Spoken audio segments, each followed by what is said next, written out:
What's good, family? I'm Slain. Today, I'm going to show you my workflow dealing with audio tracks. Let's go.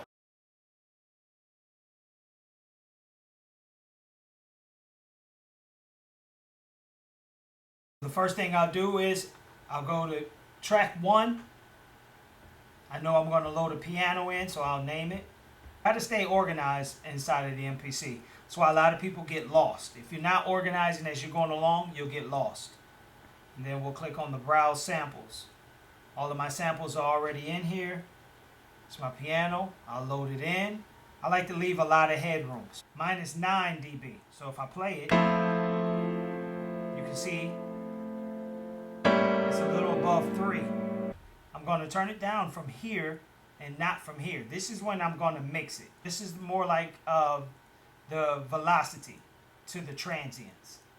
So you turn it down, you can see the transients getting smaller. And then you go back in here, go to Browse, and bar 1, beat 1, tick 0. Let's do it. So I'm going to select it again. We'll turn it down.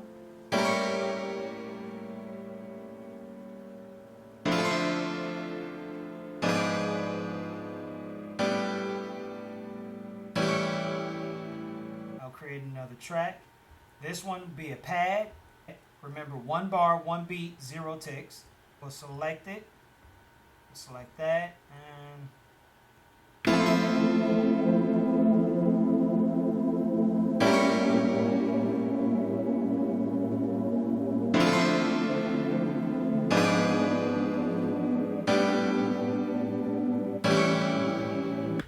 that sounds good. Let's add another track. We're going to name this one to bass.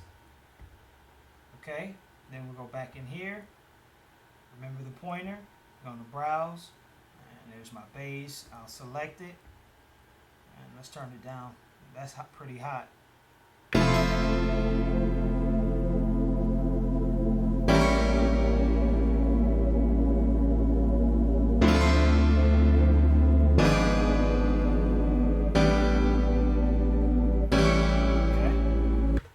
Sounds good. So I'll go drums. I'll go back in here and I'll browse for them.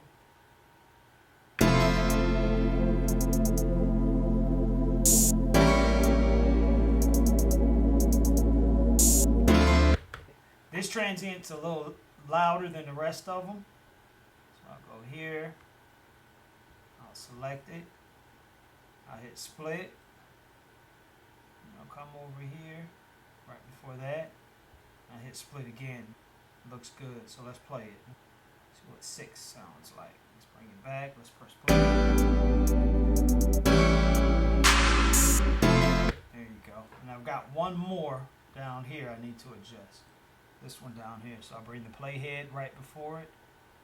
And I'm using the touch screen so you guys can see it, because normally that's not my workflow. I normally use all of my knobs over here, but just for training purposes, showing you guys on the actual screen so you can see my hands moving.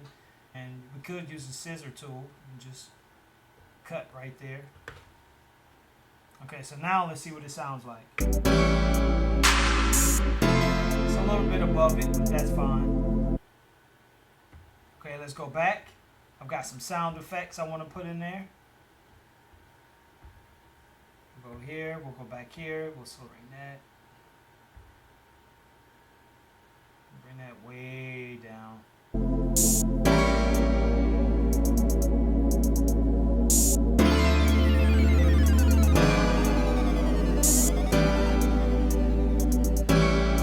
Okay, so now what I'm really doing is, this is like a pre-mix. So it's not an actual mix what I'm doing, and that's why I'm not using these knobs right here. I've got some vocals I want to put in there. Let's bring it to 1 bar, 1 beat, 0 tick. Let's load it in. Select that, and let's go all the way down. A lot of times I just eyeball it because I know I don't want these vocals too loud. Let's see what it sounds like.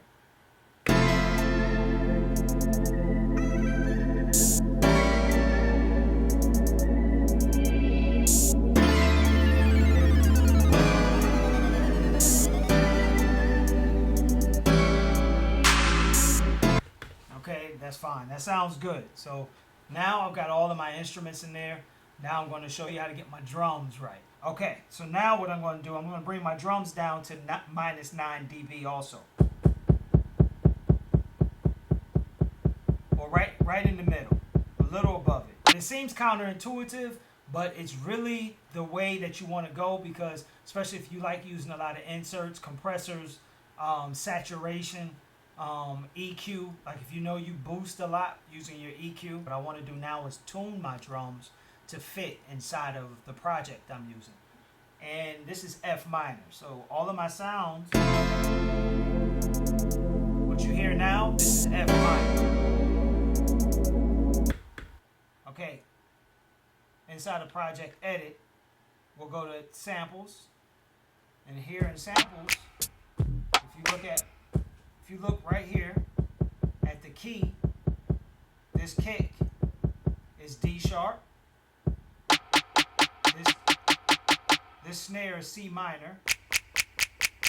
This snap is B minor. And this hi-hat is A major. And see, when you're loading in all these different drum sounds and you're wondering why you're not able to get the sound you're looking for, it's because you're not tuning your drums. This is very, very important. But there is a difference.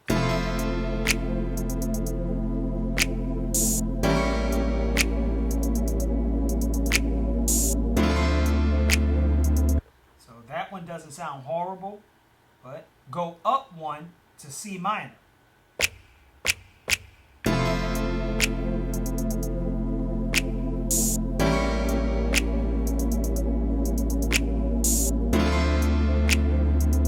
To me, I like that better. You might like this better. And you know there's no wrong way to make music, but I'm just showing you how to tune your drums. So now all of my drums are tuned for this project that I'm currently in. So let's go back to Program Edit. Let's go to Effects 1 and hit it one other time. These are my drum effects. So let's get this kick to sound a little harder. The bass type is really tightening up the drum, so it's making it sound more round. Bit crush, you know, I can let you hear it. See how? So tube drive is like a saturation. So if you go too hard, you don't want to oversaturate. So this is the low pass. I've cut everything out. Let's do 830. And then the soft clipper is what's really going to bring up the volume a little bit.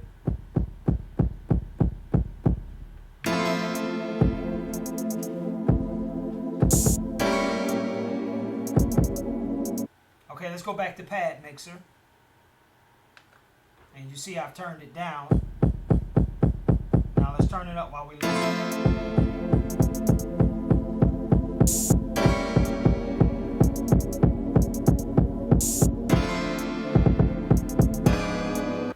Okay, so now the next sound we're going to do is our snap. As you can see, I've already added some bit crush to it. I put it at 12 bits. The saturation is at 2.5. I've got a high pass filter on there at 292. And the soft clipper, which is adding volume to it. So I'm going to go through all my sounds and fix them up. Pretty much, this is how you customize your sound. If you want it more grittier, if you want it, you know, more round and not as punchy. Okay, let's go to Pad Mixer. See that headroom that I created? It was all the way down to -9, and now it's almost at -3. That's because I'm adding effects to it and everything else. And this is why you want to start off at maybe -9 or somewhere in between there to give yourself some headroom to make adjustments with your sounds. Okay, so let's lay something down.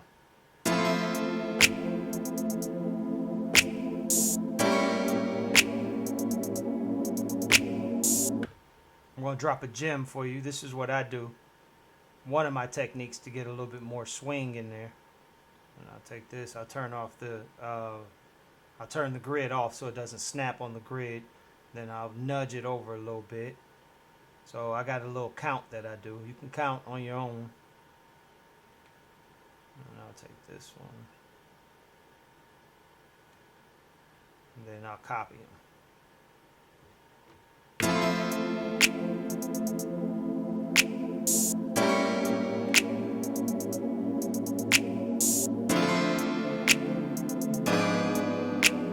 You can see it has just a little swing. So if you look on there, it's just a little bit. Look at that. I just nudged it just a little bit off of the grid. All right, let's do the kick drum. Now, when I don't know how I want my kick drum, I always come into the step sequencer.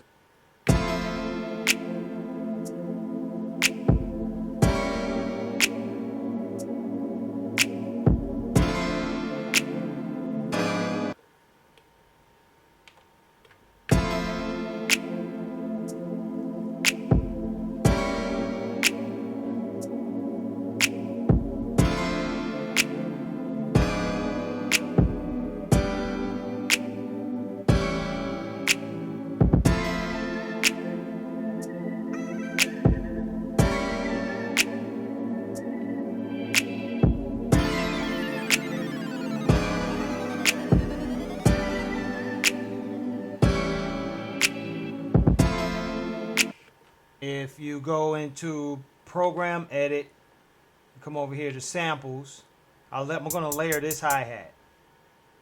Put that one in there. And I'll put that one in there. Then what you want to do, you want to go to Global.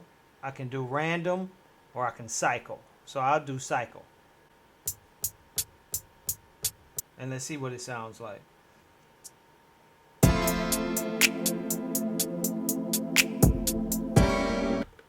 Then I'll come in here in the step sequencer again and add some dynamic changes to it just to give it some variety. I'll paste that and then let's see what it sounds like.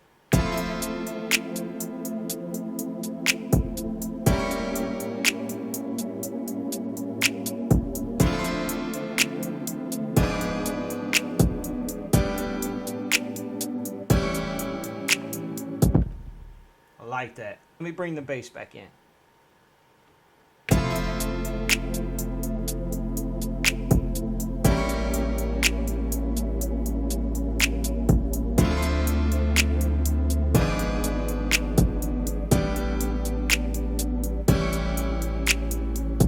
So let's go to Channel Mixer, the Air Channel Strip.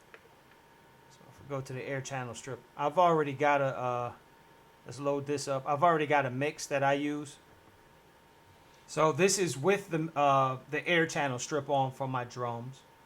In the mix.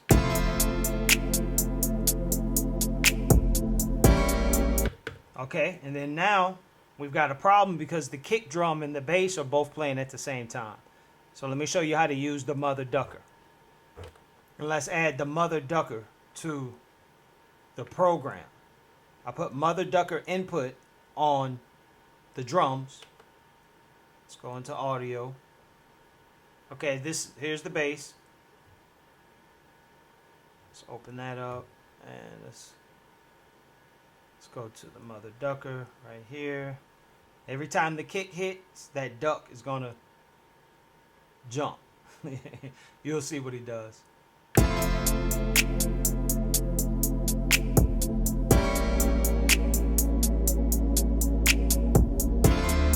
Matter of fact, all of my sounds, my entire drum kit, but the threshold is only allowing the kick drum to respond, the reduction. Gotta quick with it. But this is how you eliminate the bass and the kick having conflict, if they have conflict. So now, let's give our drums a little more depth. So let's go to Pad Mixer and we'll go to Route. You see I've got all of my sounds and sub mixes already. So we'll go over to the sub mixes. So I've got a quarter delay right here and an eighth delay.